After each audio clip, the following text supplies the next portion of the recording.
Hello everybody and welcome to my channel. हम लोग class 9 physics का थर्ड चैप्टर पढ़ाई कर रहे थे जिसका नाम है लॉज ऑफ मोशन। इस चैप्टर पर हमने 2 लेक्चर्स कवर कर लिए हैं and today we are going to start the third lecture. So please make sure that before moving ahead with the third lecture you have completely watched the previous 2 lectures and only then you continue with this third lecture. So let's get started. Today what topics we are going to cover are linear momentum, इसको पढ़ेंगे, change in linear momentum, इसको पढ़ेंगे, rate of change of momentum and mathematical derivation of Newton's second law of motion. We have already studied Newton's first law of motion in the previous lecture. Now today we are going to start Newton's second law of motion, but we are not going to complete Newton's second law of motion today in this video because it's a lengthy topic. Newton's second law of motion is a lengthy topic and we will not complete it in one lecture. Okay, तो हमने इसको 2 lectures में तोड़ा है और आज हमारा Newton second law of motion का पहला लेक्चर है। तो इस लेक्चर में हम Newton second law of motion को समझने के लिए जिन कॉन्सेप्ट्स को ज़रूरत है, सबसे पहले जैसे linear momentum, change in linear momentum, rate of change of linear momentum, इनको पहले करेंगे and then we will only mathematically derive Newton second law of motion. But we will not start the statement of Newton's second law of motion, and today also we will not start the examples of Newton's second law of motion in daily life. तो इसको हम लोग next lecture में करेंगे। आज हम इन्हीं topics को कवर करेंगे। तो let's get started, let us move to linear momentum समझने का कोशिश करेंगे। Okay, with the help of this diagram. ना यहाँ पे एक आदमी है, ये आदमी क्या कर रहा है, इसके तरफ 2 बॉल्स इसके तरफ आ रहे हैं। One is a big ball and one is a smaller ball, okay, made up of same material. Assume that both are made up of same material, but one is big, one is small. यानी जो बड़ा ball है उसका मास ज्यादा है और जो छोटा बॉल है उसका मास कम है, ठीक है। and both of these balls are coming towards him with the same velocity. You see, इसका भी velocity v और जो नीचे का छोटा बॉल है उसका भी velocity small v। तो दोनों का वेलोसिटी स्मॉल v है, दोनों का वेलोसिटी सेम है, लेकिन डिफरेंट क्या है दोनों बॉल्स में? दोनों का मास डिफरेंट है। एक बॉल का मास ज्यादा, एक बॉल का मास कम। तो तुम बताओ कि किस बॉल को स्टॉप करने में उसको ज्यादा फोर्स लगाना पड़ेगा, उसको ज्यादा एफर्ट डालना पड़ेगा? ऑब्वियसली जो बड़ा बॉल है उस बॉल को स्टॉप करने के लिए उसको ज्यादा एफर्ट डालना पड़ेगा, ज्यादा फोर्स लगाना पड़ेगा, isn't it? It's very simple to understand also. यानी ये mass is an important concept when we study about force. Force को जब हम पढ़ेंगे तो मास ऑफ द बॉडी एक बड़ा इंपॉर्टेंट कॉन्सेप्ट आ जाता है। मास बहुत इंपॉर्टेंट होता है। और एक दूसरा केस को देखते हैं। यहाँ पे 2 बॉल्स आ रहे हैं लेकिन दोनों का मास सेम है। प्रीवियस केस में मास डिफरेंट था, ठीक है, और वेलोसिटी सेम था, लेकिन इस केस में मास सेम है, velocities are different. One of the balls is moving with capital V velocity and the other ball is moving with small v velocity, and it is given that capital V is more than small v। यानी जो बड़ा वाला, यानी जो ऊपर वाला ball है, बड़ा छोटा तो नहीं है, दोनों तो सेम बॉल है, यानी जो फर्स्ट बॉल है उसका वेलोसिटी ज्यादा है और जो दूसरा बॉल है उसका वेलोसिटी कम है। तो ये कम स्पीड से इसके तरफ आ रहा है सेकंड वाला बॉल, और ऊपर वाला बॉल ज्यादा स्पीड से उसके तरफ आ रहा है। तो तुम बताओ किस बॉल को स्टॉप करने में उसको ज्यादा एफर्ट डालना पड़ेगा? ऑब्वियसली यहाँ पे जिसका वेलोसिटी ज्यादा है वो बॉल को स्टॉप करने के लिए उसको ज्यादा फोर्स लगाना पड़ेगा, ज्यादा एफर्ट लगाना पड़ेगा। यानी velocity is also a very important concept when we are going to study force, ठीक है। तो एक तो मास हो गया और दूसरा हो गया वेलोसिटी। ये जो मास एंड वेलोसिटी है इसका प्रोडक्ट, इसको जब हम मल्टीप्लाई कर दिए m into v, that is mv, इसका product is a very important physical quantity to understand the concepts of force. तो ये mv को हमने एक स्पेशल नाम दे दिया, product of mass and velocity को हमने एक स्पेशल नाम दे दिया। क्या नाम दिया? Linear momentum. मेरे साथ बोलो, क्या नाम है? लीनियर मोमेंटम, जिसको हम सिर्फ मोमेंटम नाम से भी पुकारते हैं। अभी हम इस चैप्टर में कभी मैं लीनियर मोमेंटम बोलूंगा, कभी मैं हो सकता है सिर्फ मोमेंटम भी बोल दूं। Both are same, okay. Because in future you are going to study not in class 9 level, बाद में हायर क्लासेस में तुम एक टर्म पढ़ोगे एंगुलर मोमेंटम, तो वो अभी फ्यूचर का बात है। तो इसीलिए मोमेंटम भी दो तरह का, linear momentum and angular momentum, लेकिन अभी तुम लोग एंगुलर मोमेंटम को नहीं पढ़ना है, इसलिए जब मैं मोमेंटम बोलूंगा तो एज्यूम कर लेना we are talking about linear momentum only. Okay, now तो ये चीज क्लियर हो गया कि मास एंड वेलोसिटी का product is linear momentum, we are calling it. It is denoted by which symbol? Small p। तो यही चीज यहां लिखा हुआ है, linear momentum, it is denoted by small p। And what is this? Linear momentum of a body is the product of its mass and velocity. उसमें कितना मास है और उसका कितना वेलोसिटी है, इन दोनों का प्रोडक्ट कर देंगे तो हमें उस बॉडी का लीनियर मोमेंटम पता चल जाएगा। ठीक है, it is a vector quantity and its direction is along the velocity of the body। तो वेक्टर क्वांटिटी है तो यानी डायरेक्शन तो होगा ही, और डायरेक्शन किस तरफ है? जिस तरफ उसका वेलोसिटी है, जिस तरफ वो मूव कर रहा है। तो यानी इस केस में इस बॉल्स, दोनों बॉल्स का लीनियर मोमेंटम का डायरेक्शन क्या होगा? टुवर्ड्स दिस मैन, क्योंकि ये मैन की तरफ मूव कर रहा है तो इसका डायरेक्शन भी टुवर्ड्स दिस मैन होगा। Very simple to understand. SI unit of momentum is kg metre पर second and CGS unit is gram centimetre per second. तो कैसे मैंने SI यूनिट निकाला? SI यूनिट क्या होगा? मास और वेलोसिटी का SI यूनिट का मल्टीप्लीकेशन। मास का SI यूनिट क्या है? kg, वेलोसिटी का SI यूनिट मीटर पर सेकेंड, तो हमारा आ गया kg मीटर पर second. Similarly if CGS unit निकालना है, मास का CGS यूनिट ग्राम और स्पीड का सेंटीमीटर पर सेकेंड, यानी ग्राम centimetre per second is the CGS unit of linear momentum. यहां तक क्लियर है? ठीक है, तो इसको फॉर्मूला को अभी रट लो। एक फॉर्मूला तुम्हारे सामने उपस्थित हो गया, and that formula is linear momentum is equal to product of mass and velocity, that is P equals to mv। चलो इस फॉर्मूला को अभी याद कर लो। नेक्स्ट टॉपिक में मूव करते हैं। Now change in linear momentum. Okay, अब फिजिक्स में जब हम चेंज की बात करते हैं तो एक सिंबल का यूज करते हैं उस चेंज को डिनोट करने के लिए। तो उस सिंबल का क्या है? वो symbol that is a small triangle, जिसको हम बोलते हैं डेल्टा।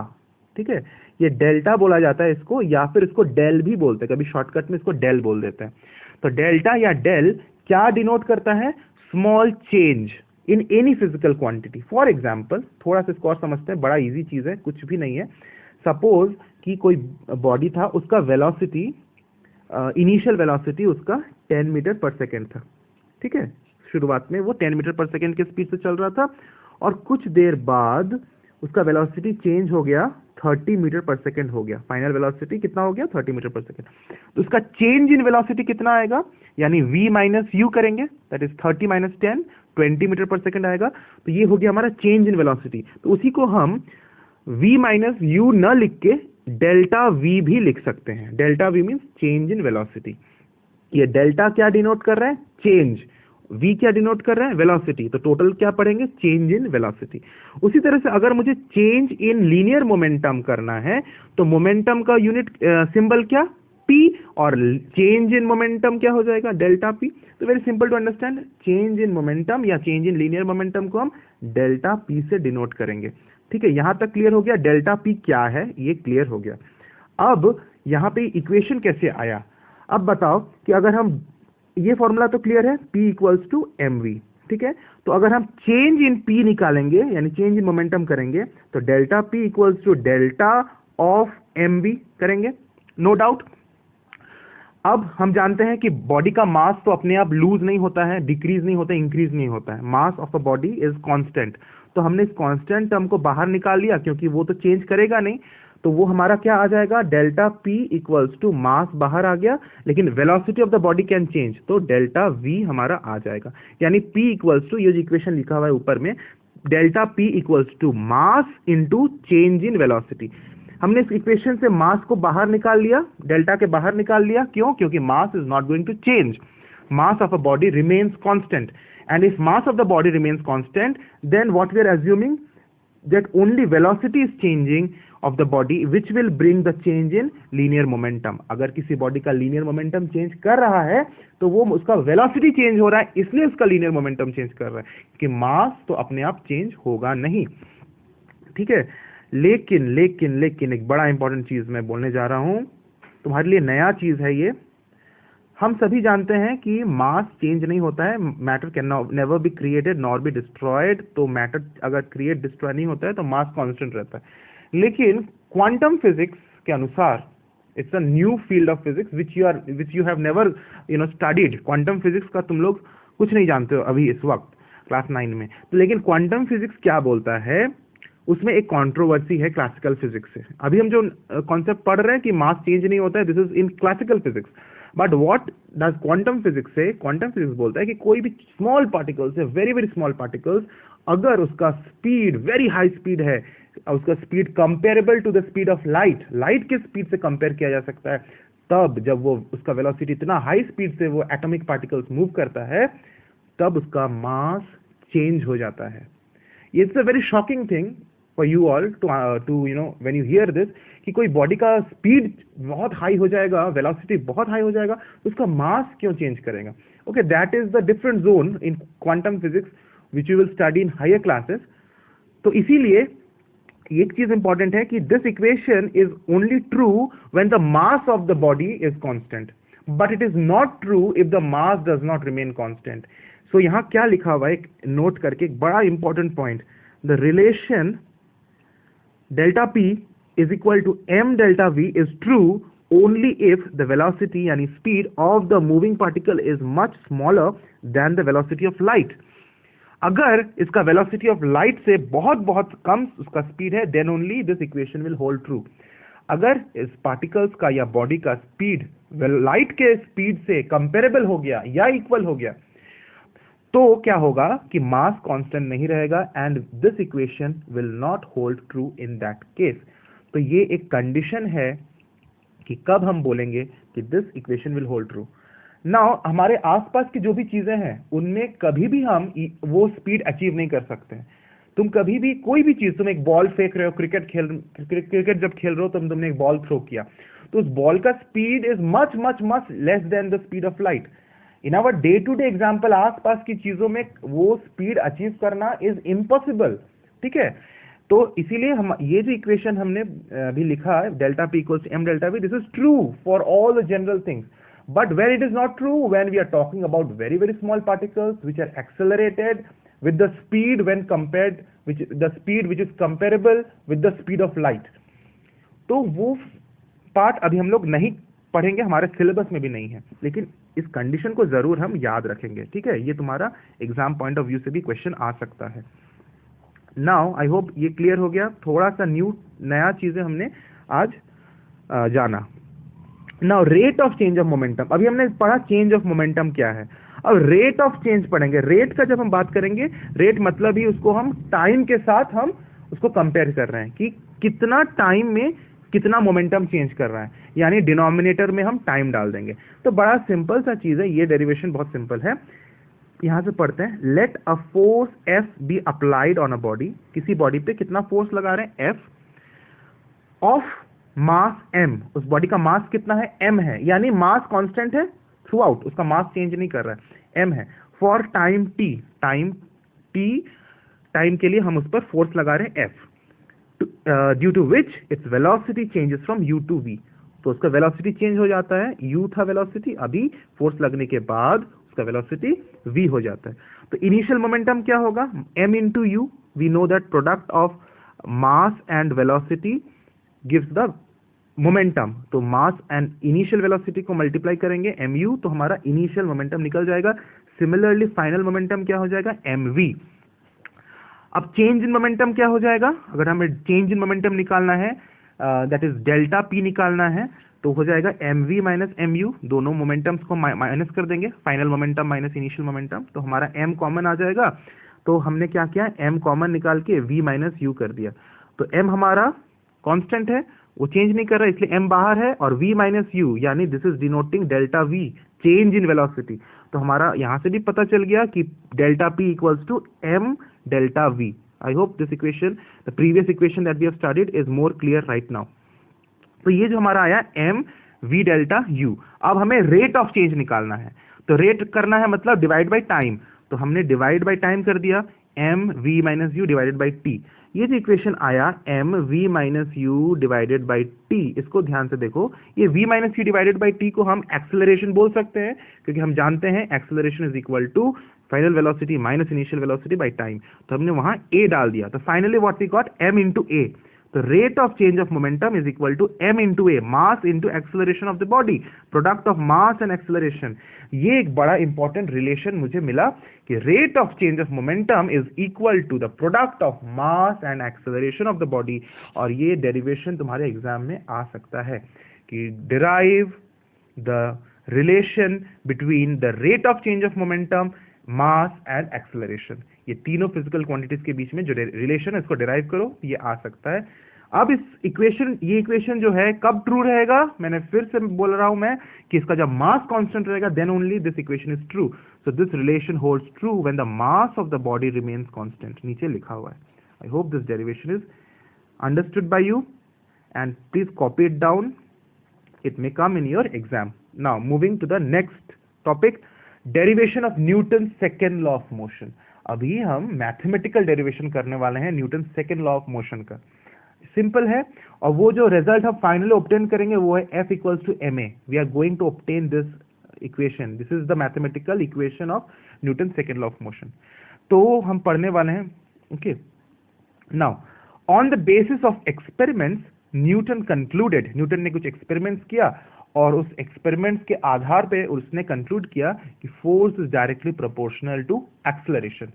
सिंपल भी है समझना कि जितना ज्यादा हम फोर्स लगाएंगे बॉडी में उतना ज्यादा एक्सेलरेशन होगा, no doubt, it is very simple. तुम जितना ज्यादा फोर्स लगाओगे बॉडी में उतना ज्यादा ही उसमें एक्सेलरेशन होगा, वेरी सिंपल टू अंडरस्टैंड। और जो ग्राफ हमने प्लॉट किया फोर्स और एक्सेलरेशन का, I think this is the graph, ऊपर नीचे हो गया, this graph is for this, okay, please don't confuse, I am sorry for this. And this second वाला रिलेशन के लिए ऊपर का ग्राफ है, okay. So there is an interchange, let me correct it.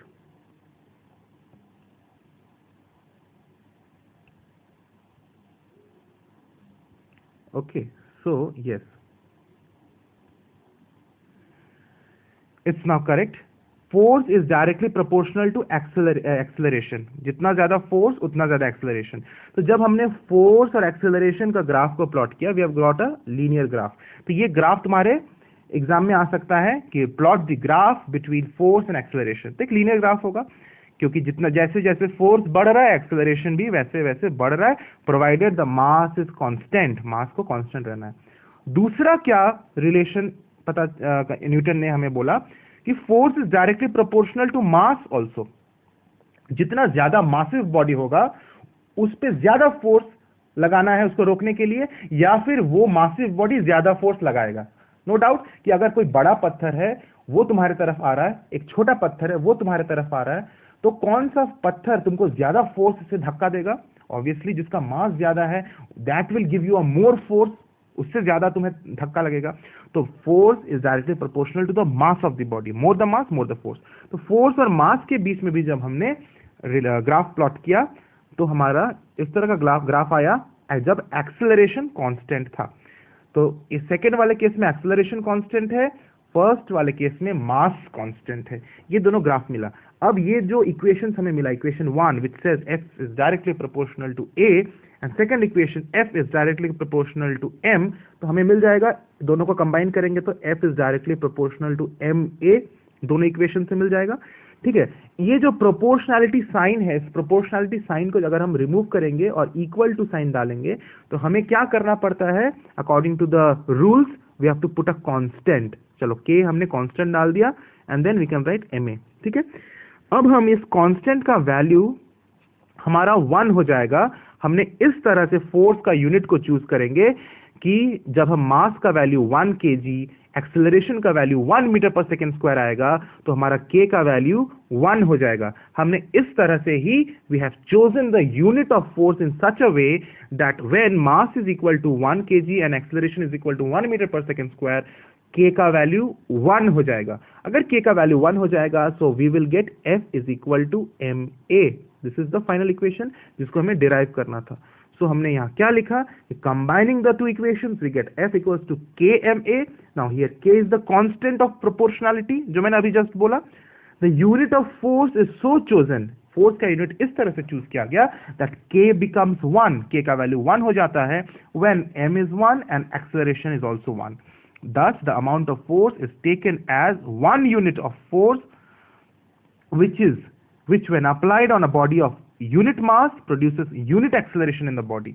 तो हमारा फाइनल इक्वेशन क्या आ जाएगा, F is equal to ma, यानी force is equal to mass into acceleration. Again एक बड़ा इंपॉर्टेंट इक्वेशन तुम्हारे सामने है, force is equal to ma. इस इक्वेशन को भी रट लो अभी. तो हमने अभी तक 3 इक्वेशंस पढ़ा, तीनों इक्वेशंस को एक बार रिवाइज कर लेते हैं. पहला equation linear momentum is equal to mv, no doubt. Second equation हमने पढ़ा कि rate of change of momentum यानी डेल्टा p बाई टी, ऊपर this is rate of change of momentum. Okay, जब हम टी डिनोमिनेटर में डाल दिए तो it will become rate of change of momentum is equal to ma. हमने ये डिराइव किया अभी तुम देखो ये equation f is equal to ma जो अभी हमने जस्ट डिराइव किया, उसका RHS राइट हैंड साइड में क्या है, m इंटू a, और यहाँ पे जो इक्वेशन हमने डिराइव किया rate of change of momentum, उसका भी राइट हैंड साइड में ma है. यानी दोनों इक्वेशंस को अगर हम कंबाइन करेंगे तो हम ये लिख सकते हैं कि force is equal to rate of change of momentum, no doubt, because force is also equals to ma, rate of change of momentum is also equals to ma. यानी हम ये चीज लिख सकते हैं कि F is equal to delta p by t, no doubt. और delta p by t को क्या लिख सकते हैं हम, m into v minus u by t, because this is only rate of change of momentum, m into v minus u by t. यहाँ पे हमने डिराइव किया था कि m into v minus u by t is rate of change of momentum. I hope all the equations are getting clear to you. So हमने कितना सारा equations पढ़ा, m is equals to p is equals to mv, f is equals to ma, then this f is equals to m v minus u by t. So ये सारे equations को उतार लो. Now there is a graph in front of you. This graph is also sometimes asked in your exam. From this equation f is equal to ma, ये जो equation हमने अभी अभी derive किया, इस इक्वेशन को हम बोलते हैं Newton second law of motion का मैथमेटिकल स्टेटमेंट. ठीक है, ये हमने डिराइव किया. अगर फोर्स कांस्टेंट है, ऐसा अज्यूम करते हैं कि मान लो कोई बॉडी पे फोर्स लग रहा है, उसका फोर्स कांस्टेंट है, कांस्टेंट फोर्स उस पे लग रहा है, तो हम इस इक्वेशन को ऐसे लिख सकते हैं कि F by m is equal to a, ऐसा लिखा जा सकता है. हमने जस्ट मास को उस साइड भेज दिया, लेफ्ट हैंड साइड भेज दिया, लिख सकते हैं.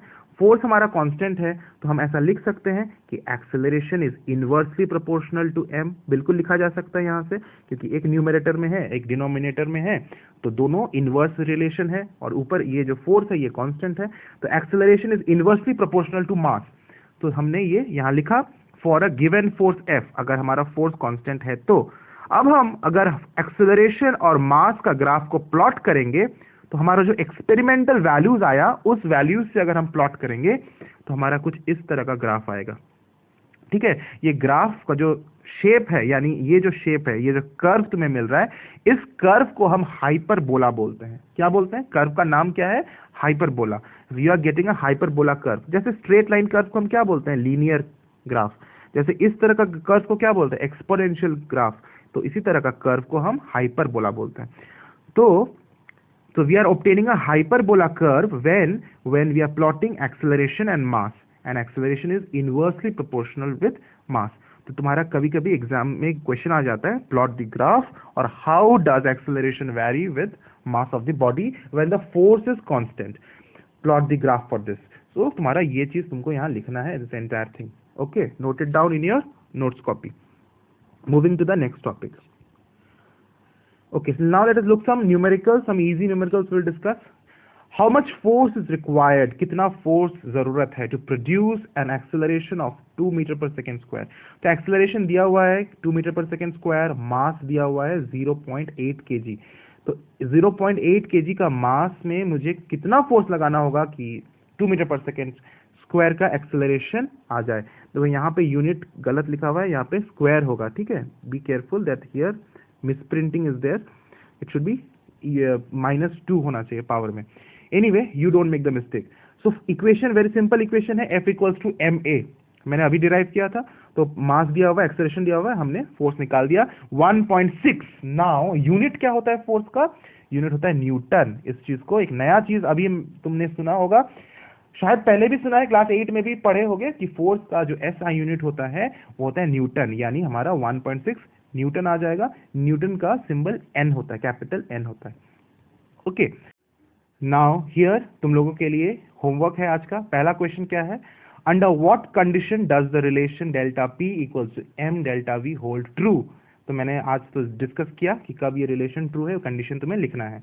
यहाँ कुछ न्यूमेरिकल्स है, तुम बना लोगे, ठीक है, वेरी सिंपल। यहाँ पे मास दिया हुआ है, उसका वेलोसिटी दिया हुआ है, लीनियर मोमेंटम निकालना है। तो कौन सा फॉर्मूला हम यूज करेंगे? P equals to M V. Mass velocity दिया हुआ है, P निकल जाएगा। Linear momentum of the ball is given, कितना है? 0.5 kg मीटर पर सेकेंड। ये P का वैल्यू दिया हुआ है। मास कितना है? 5 ग्राम। तो मास भी दिया हुआ है, लीनियर मोमेंटम भी दिया हुआ है, वेलोसिटी निकालना है, यानी इसमें भी हम P equals to M V का रिलेशन यूज करेंगे सेकंड क्वेश्चन के लिए भी। थर्ड क्वेश्चन में क्या करेंगे, रादर फोर्थ क्वेश्चन में क्या करेंगे? फोर्स दिया हुआ है 15 न्यूटन, ठीक है, मास दिया हुआ है 2 kg, एक्सेलरेशन निकालना है। कौन सा इक्वेशन यूज करेंगे? F equals to M A. F equals to M A, no doubt, very simple. Fifth question को तुम अपने से करना, उसमें भी हमें F equals to M A ही यूज करना है। Okay, now this sixth question में क्या है? Calculate the magnitude of force. Force का वैल्यू निकालना है which when applied on a body of mass 0.5 kg, मास का वैल्यू दिया हुआ है, एक्सेलरेशन दिया हुआ है, produces an acceleration of 5 metre पर सेकंड स्क्वायर, एक्सेलरेशन भी दिया हुआ है, यानी सिक्स्थ क्वेश्चन में भी हमें F equals to M A ही यूज करना है। आई थिंक जितने अभी न्यूमेरिकल्स यहाँ है नंबर 2 टू नंबर 6 तुम इजीली बना लोगे, बहुत डायरेक्ट क्वेश्चन पूछे गए हैं। क्वेश्चन नंबर 7 क्या है? How does the acceleration produced by a given force depend on the mass of the body. तो ये जो ग्राफ मैंने अभी प्लॉट किया था ना, एक्सेलरेशन और मास पर, मास के बीच, यानी ये graph, this thing with this entire theory part also you have to write over there. यहाँ पे बोल दिया है draw the graph to show it. तो इंपॉर्टेंट क्वेश्चंस है, इन सारा क्वेश्चंस को तुम बना लेना, 7 questions. This is your homework. So thanks for watching, and in our next lecture what we will study SI and CGS unit of force. ठीक है, हमने अभी तक न्यूटन को डिफाइन नहीं किया है कि 1 न्यूटन मतलब कितना होता है, CGS यूनिट क्या होता है फोर्स का, ये सब हम पढ़ेंगे नेक्स्ट लेक्चर में। And we will study the statement of Newton second law of motion, we will study examples of second law of motion in daily life. यहाँ लॉ होगा, ओके, मिसप्रिंट हो गया स्पेलिंग में। तो हमारा जो सेकेंड लॉ ऑफ मोशन का examples हम पढ़ेंगे, and we will see more of numericals. Okay, so thanks for watching and stay well, stay good.